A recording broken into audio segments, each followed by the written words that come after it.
All right. Bruno to Bayern, all Barcelona interest.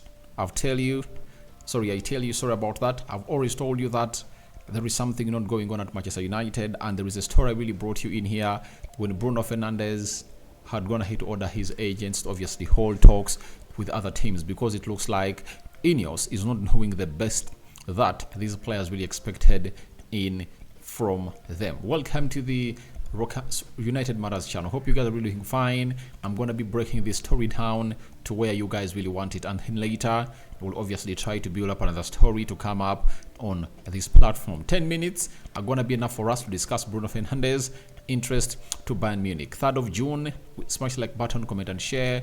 If you're totally watching us for the very first time, endeavor to subscribe to this channel so as not to miss out on stories that we do upload in here on a daily. Rock and David is my name, and hope you guys are really having fun wherever you are. Now, let's obviously start it off with Jogo. This is Jogo coming in from Portugal. Credible outlet. Bayern Munich are in talks with Bruno Fernandes' agent, Miguel Pino. Barcelona have also expressed strong interest in Bruno Fernandes. Fernandes will now start preparing for the Euros with Portugal, while his agent could finalize his move away from Manchester United. Then we obviously got another one from Abola, again from Portugal. From a source close to the player, both Bayern Munich and Barcelona have made contact with Bruno Fernandes to inquire about the condition of a transfer and may soon make concrete moves. Now, why are these stories really looming around? They are looming around because, one, there is a very huge uncertainty at Manchester United. The coming of Ineos has gone ahead to change lots of things and dynamics at the club of Manchester United. One of the big factors that is really causing Bruno to be like this, I've already gone ahead to explain about it. It's Erik ten Hag and his uncertainty. And in the next video, I'm going to come up to obviously tell you what is really at stake right now and what Ineos is all about.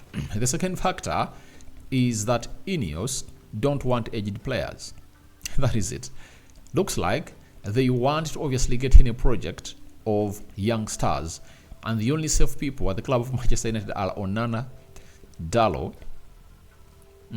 I think Kobe Mainoo, Anthony, Amali Diallo, Rasmus Højlund, Garnacho, Mason Mount. You know, there are a few. And that story that came out, I think, mid-April this year, that Ineos is really looking at only one thing, is to keep players. I think they only mentioned 3 players who are really safe: Garnacho, Kobe Mainoo, and Rasmus Højlund. But the rest of the players are not immune to departing the club of Manchester United. And that has gone ahead to reflect out well to the players, and maybe a message has gone ahead to be sent to these people, and these people have gone ahead to obviously understand exactly what is happening onto them, and they're like, all right, if that's the case, then we should look for a plan elsewhere. And that's what Bruno Fernandes is doing, because you can't come out and really live a life of suspicion at Manchester United, because you are always in the wonderland. You don't know what's going to be happening. And that's why Bruno is like, the wise see ahead, and I'm seeing ahead, and I should obviously find what to do. Remember, he renewed his contract on the 1st of April 2022. It was a 4-year contract with a further more 1 year, meaning that this being 2024, right, he's left with 2 years. Because Manchester United can decide not to trigger the option here that Bruno Fernandes is having on his contract. That is written all over the world. So, Bruno is like, I'm going to make 30 years of age. I need to make a very big plan for my career. Manchester United has a manager like Erik ten Hag. We've gone ahead to reach a phase where we need to add in like 2, 3, 4 players of pure quality, and they're going to obviously escalate us to the level we want to be. And Ineos wants to go back to square one. I think that's one of the factors that is really annoying Bruno Fernandes, because even if you are having a plan of getting in youngsters, but look at the project we are having at Manchester United. And I've been one of those that said Rafael Varane should leave Manchester United if at all he doesn't want to obviously get what we call a pay cut. But on the other side, if you flip the coin, when you look at that side of Manchester United, I think you need Varane more than Harry Maguire. And this season, I think Varane is going to need to play more games than Harry Maguire. And why do you keep Harry Maguire at Manchester United and let Varane go? Look at how he commanded that team in the central defense when you're playing against Man City. Meaning that if our plan was to win trophies, you don't dislodge off Rafael Varane. You sit him down, negotiate on a 3-year contract of not really getting in what we call £330,000 a week to maybe £200,000 a week. And I know he might have gone ahead to accept. You get? But the worry is, for players like Varane, you cannot really reduce his salary to see him earn less than Harry Maguire.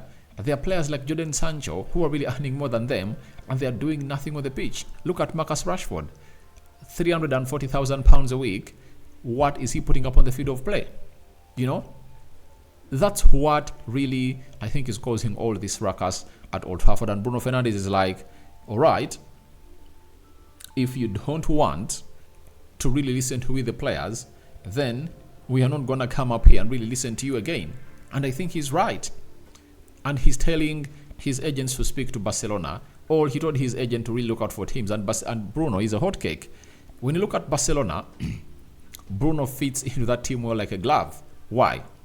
He has the experience, and secondly, he will obviously shine at Barcelona more than he's going to shine at Manchester United, because Barcelona's template is having players that can really win trophies. I tell you, you get Bruno Fernandes, add him to the team of Barcelona with Ilkay Gundogan and Frankie de Jong playing behind him. He's a different kind of player altogether.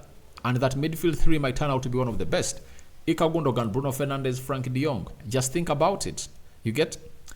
And it shows you that what he has been missing at Manchester United is to play with players of his same wavelength.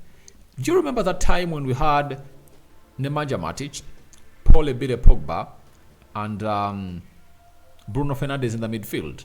You know, that midfield was really one of the best in the world. You get? Because Bruno was playing with players that really had almost the same wavelength with him. You understand? So, at the moment, I tell you, Bruno needs quality players around him. And I don't think that he feels well when they're talking about, when he hears that Bruno Guimaraes is up for sale and Man United is not going in for him, and they're looking in for Ederson. I'm not really downplaying Ederson, but for a club like Manchester United, you have to look at what you need at that particular juncture that is going to escalate you to where you deserve to be. Because right now, we need quality players in that midfield. You know, we should be the ones going in for Bruno Guimaraes or going in for Douglas Luiz. And like enough, we've gone ahead to be linked to Douglas Luiz in the recent past. So, I think Bruno has all what it takes. When you look at Bayern Munich have Musiala. But Musiala has proven to be a multi-dimensional player. He can play into the midfield. He can play through the midfield. He can play as a right winger, can play as a left winger. Meaning that, get Bruno into the team of Bayern Munich, you know what happens. What happens is, Bruno Fernandes will obviously play in the central attack midfield alongside Konrad Laimer, Pavlovic in that midfield, or Gretzka, and he'll obviously make things happen there. He'll break records and records and records, and that is what we've gone ahead to deny Bruno Fernandes, that he doesn't have quality people with him. You saw how he played when he's having Casemiro and Eriksen in that first season of Erik ten Hag. So Bruno needs quality players to be playing around him, and I know as a captain, he better knows what is happening into that side. And he's with Portugal at the Euros, and trust me, in the next 2 or 3 days, he's going to conduct an interview, and they are going to really hold one from him, and will come out and really tell us exactly what he's thinking about the stories making rounds in the media about him, links to Barcelona. You know, Bruno Fernandes to Barcelona, all Bayern talks held. he's gonna come out and really be vocal onto whether he's leaving or not. But if I told you Sir Jim Ratcliffe and you're hearing such stories, what comes to your mind? To me, if I'm him, I'm like, what exactly is happening at the club of Manchester United? And why are we really getting in stories like this at this juncture? You understand? We shouldn't be seeing stories like this making rounds. What we should be seeing is United having positive PR, but it's not happening because people are not really happy with how Man United is being ran right now. Very many clubs are going to hate to be linked to him, and I'm going to be really doing Bruno Fernandes stories a lot because even El Nasser is in there for you, and they're really planning for a very ridiculous bid. But I don't think that Bruno Fernandes is ready to leave Europe to obviously go to that side. We are going to come out and really discuss that in here onto this channel. Rokan David is my name. I sign out for now. See you later. First video of the day. I promise you we are going to go for all 5 videos today. Yesterday we did 3, and we are going to really try to capitalize onto that. I'm out.